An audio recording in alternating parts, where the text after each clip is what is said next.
Hi everyone, good morning, good afternoon, good evening. How are you? Welcome all of you to our physical week of Taurus. So apparently yesterday I did something that I don't like to do, of what I feel ashamed of. But anyway, it happened. Many people saw it, so it doesn't matter. Take a breath, take a breath, and keep going on with my life. As I told you to begin this week, I remind you that in the beginning of this month, I told you that 3 different energies will be sharing with us this month, and they are the manifestors of matter, of reality, according to the Egyptian tradition. And of course, for this week, we have our great creator, Ptah. And before I explain what the god Ptah means, I would like to remind you that in my philosophy of life, I don't believe in gods. When I speak about gods, it's not that I believe that there are gods. It's that I call gods to the different attributes of the existence of the universe.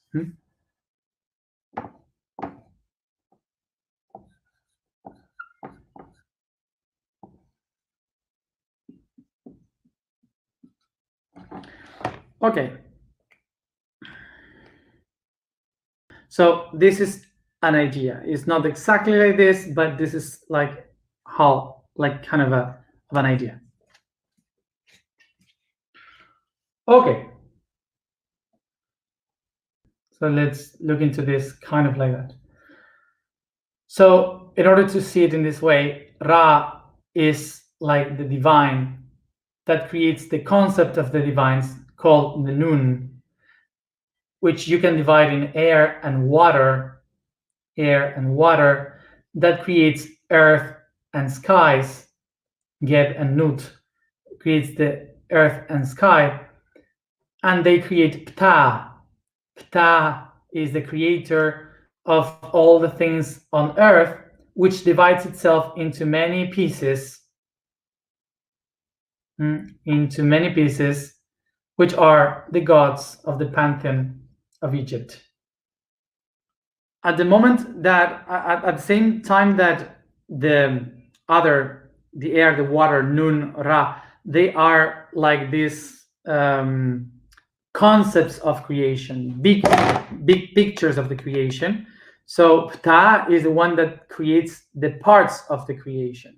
Okay, every part, from the gods that will create until all the realms of reality, of nature.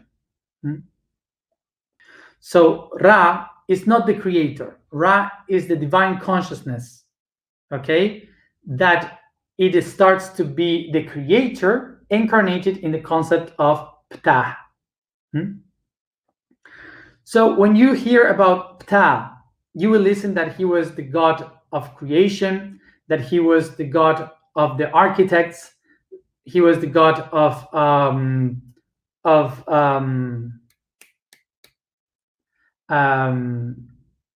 the artisans. But also you will listen that he was the god of darkness. And this is something that people maybe can say, oh my god, this is perhaps the god of darkness, so he was evil. No, it's not that. We can relate this god Ptah, the god of with the god that in Greece they call Hephaestus, and the Romans call Vulcano. These gods, the same one, were usually related to a blacksmith from hell. He was the one that was working with the junk, with creating swords and tools and so on. So related to the fire, related to lava, related to the inner world, because the inner world was the creation of all the things that are above. So why is related with darkness? Because Ra is the aspect of divinity which is impossible to touch, intangible, is the one that is the essence, the consciousness, the light, the awareness.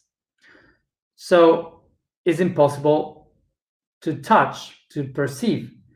And when this being materializes itself, it creates matter, physical, that projects shadows.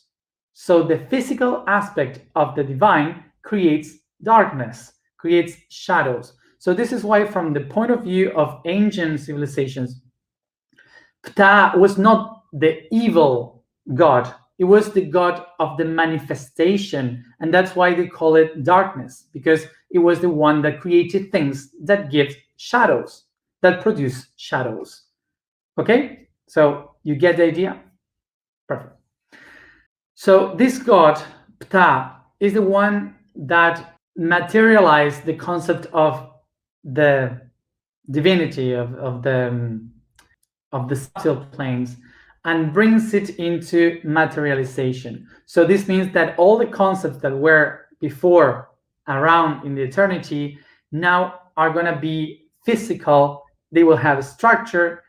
And of course, in order to do that, itself had to divide into different attributes to put their attributes outside and materialize them with a shadow, with the light itself. So that's how it creates everything that we have in our reality. So this brings us that the creator, Ptah, manifests its attribute in the shape of, for example, sexuality, love, intelligence, communication, music, every one of the arts. So basically, all these kind of manifestations will be called gods or goddess, a divinity. But they are attributes of the entire world. So if we pay attention to how this works, it will be the system of fractalization. So the main god of creation divides into two other gods, one feminine, one masculine, and they divide in other two. So they create 4, and this 4, 8, and this 8, 16, and so on. Starts to fractalize constantly, once and again. So the attributes that the main god had split into billions of attributes in every one of the living beings. So this means that each one of us has the same attributes as the main creator, Ptah, that we are going to pass through to the next generations. Let's understand this picture. What are attributes? Because we say humans has attributes. What are the human attributes? We can think about love, wisdom, music, being a good person. Those could be different attributes of a person. But what are the basements of attributes? Attributes basically are emotions. When you go within, you understand that everything that you are doing is an impulse that comes from emotion. And what is an emotion? It's an energy moved by hormones in our body. From where the hormones come from? From the glands, from organs. So the organs are creating the impulse for our attributes. And what are the organs? Are conjunctions of molecules, cells, molecules that are atoms that interact energy that works through vibration. So you see from where it comes from. The whole universe has created through vibration and energy the organs that are the middle point to create the attributes into the matter, to manifest the attributes into the matter.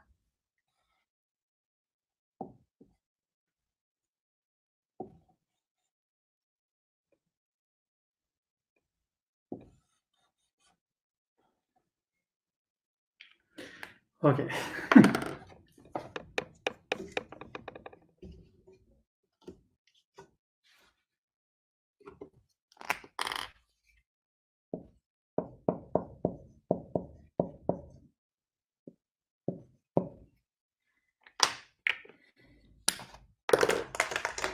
Okay.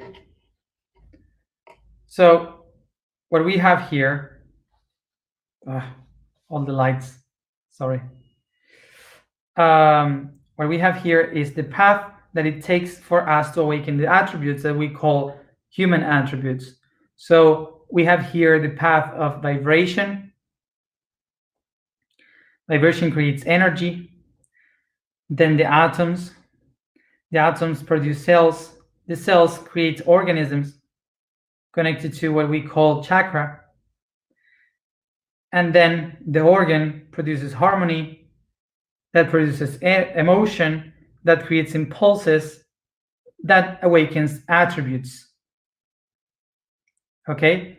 So, in order to have attributes, the universe has created this whole path in which the organs materialize the attributes.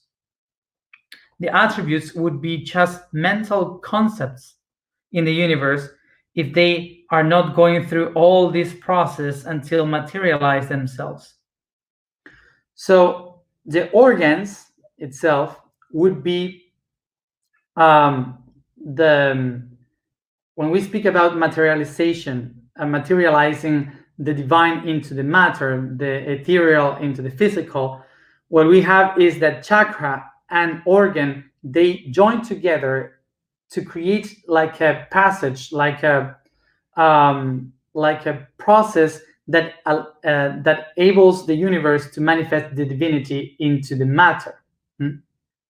So Ptah, as a concept, he found a way in which he could download the divine into the physical. So this makes us understand that not only in our bodies, but in the entire creation, there are spots from where all the subtle planes of reality can be downloaded in a conjunction towards the matter in the physical world. Okay? Places where you can download heaven on earth. In our bodies, we have the glands, the endocrine system, as a way to open the doors, okay, from the subtle to the physical. But in the earth, we have many, represented in mountains, in islands, in lakes. Those places is what we call nodes. The nodes of a planet, the nodes of a body, are places where the energy goes down in a spiral and goes up in a spiral, finding together in the center, creating a node of energy. So these are perfect places through where the heaven can go down into the earth, and places where the earth can go up into the heaven. The way in which ancient people could understand where are those places were following the birds.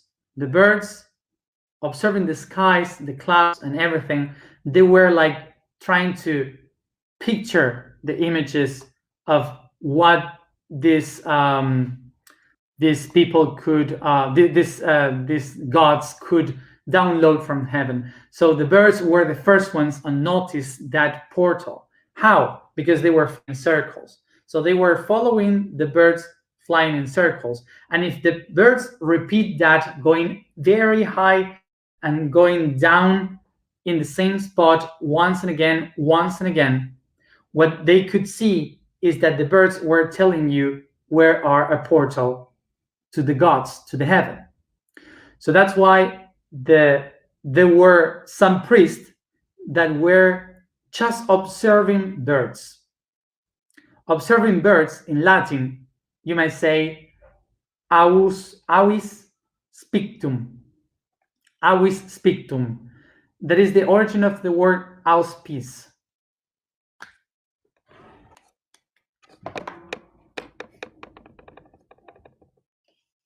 Okay? Auspictum, to watch birds. Auspice, how do you say in English? I don't know the pronunciation. Auspicious, when someone gives money to someone to make him keep doing what that person is doing. People used to say that, auspicious. The people that auspice someone, like a sponsorship, let's say in English, is because that person sees that something is good in the future, that thing could be good eventually. Okay, so that's the word. Entonces esta palabra de auspicio también está relacionada a auspiciar el futuro. So this word auspicious is the one that is related to know the future, to know what is going to happen. A signal. So what these priests would do, they would follow the place where the birds were flying, and there in those places they would cut the trees, cut the mountain, prepare the terrain, so they could have a clear space, so they could see and communicate and receive the messages of the divine straight from the heaven.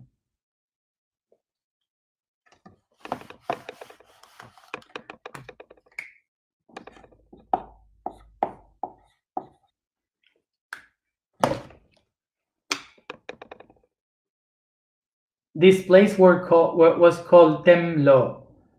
That means place made by cuts of trees or cuts of stones.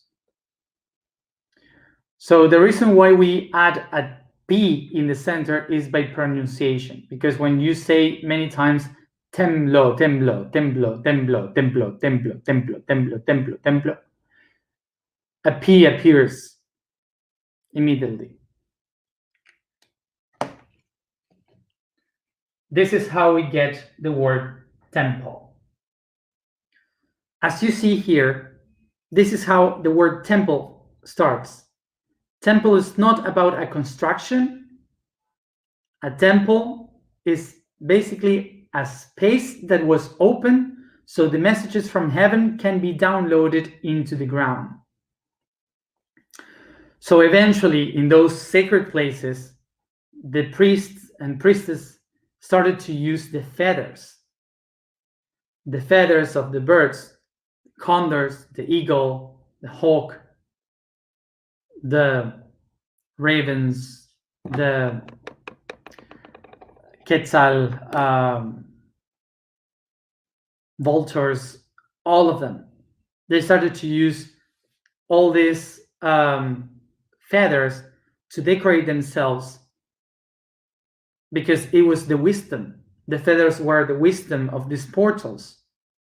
They were bringing the messages. So that's why eventually when they discovered the ink, they started to write with the feathers, because the knowledge of the divine came from the heavens through the feathers. You see how it came, the history of the feathers. So eventually the priests and priestesses started to stay in those spots. So people start to create a house for the priest to live there, so they could have a place to speak and communicate with the divines. And that's what we call a temple today. The house where the priests and priestesses could gather with the divine. So eventually, with the pass of time, the temples became very important too, because the construction of the temples were the incarnation of the divinity. The shape of the temples, the intention that they had, the ways in which they had to be built, the inscriptions on it, the stones that were used, everything was downloading what the gods were representing, and suddenly the temples itself became holy. What we got about this connection with the divine is contemplation. Contemplation comes from the word temple, is the action that we take all together to go into that temple to observe the skies, to contemplate. Contemplate means to get together to watch the skies, to go to a spot where you can contemplate the skies. Eventually, a lot of people stopped watching to the skies to receive the message, and they started to close their eyes in the shadows of the temple to see within, to contemplate in the inside. This takes us to meditation. So the temple is not exactly a place where you go and pray or meditate. It's a place in which you can contemplate from the middle point, both sides, one side here, the other side there. We relate temples today with the places where you can go and there is a construction. But actually, as we are looking now, as we are understanding now, a temple is a place of contemplation. It's not a place that is built.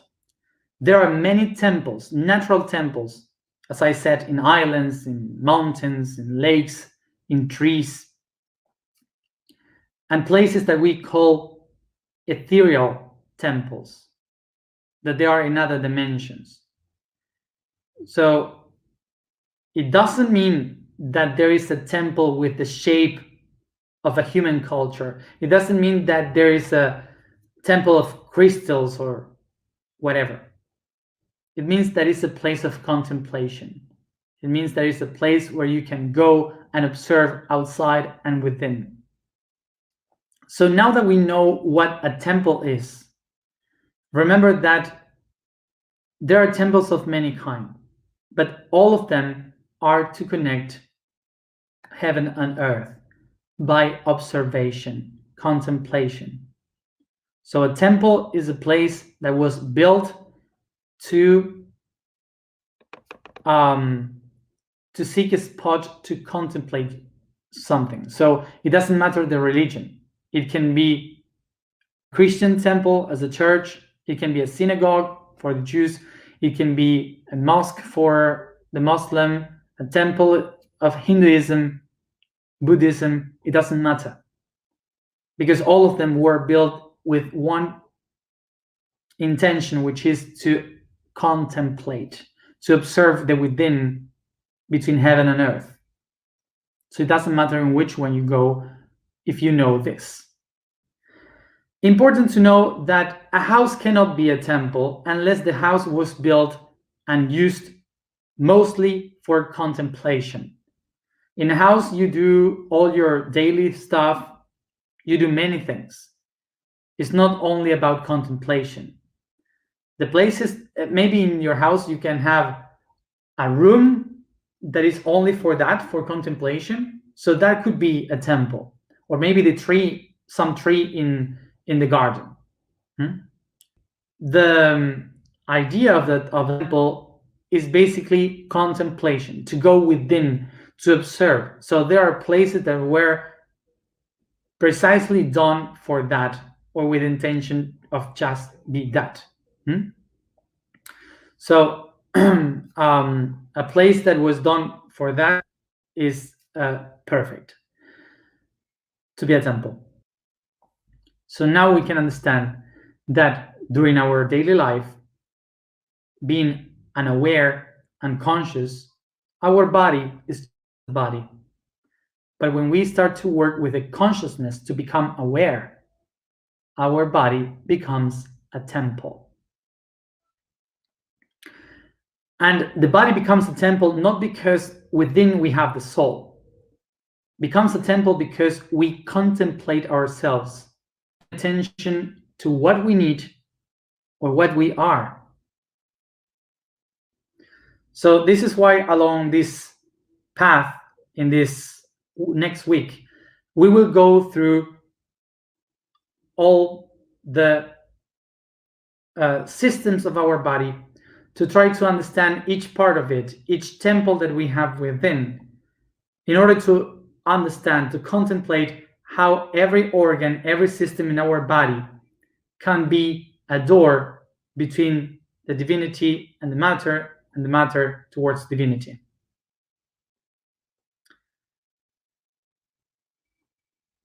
Okay? So, as the last thing, in honor to Ptah, remind you what Egypt means.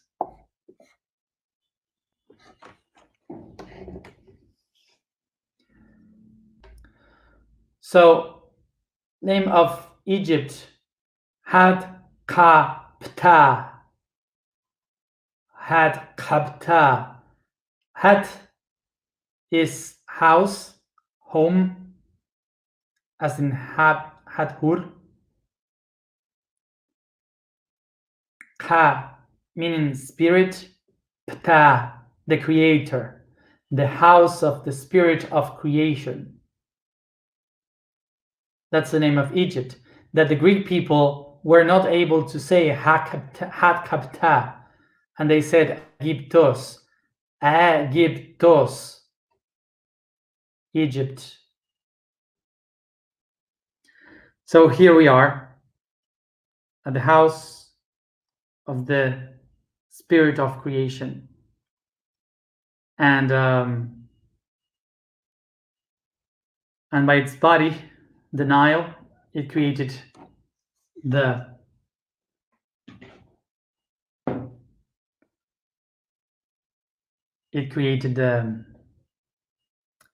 path of initiation in every temple. Of course, Egypt was the ancient name that we have still, but in in Egypt, the country is called Misr. Misr is in Arab language. Okay, in Arab language they call it Misr. Misr means fortress. Okay, it's a place, construction, fortress. So Misr. Let's go to information today. So speaking about the spirit of creation, Ka, today the sound is Ka, precisely, which is the word for spirits. So a detail of saying Ka, because it's not Ka. It's not Ka or Ha. It's Ka. The word Ka. You have to heat the palate, okay, very deep behind. That's how you say it properly. Ka. Why? Because in the ancient language, what you had to do with this was to heating the bone where is touching the hypophysis gland. Okay, so which is the crown chakra. So when you say Ka, you are moving that gland. You are like heating that gland, calling the spirit. Okay, so that's why to know the difference. It's not Ka, it's Ka. Okay. The statement for today is: I am a channel between spirits.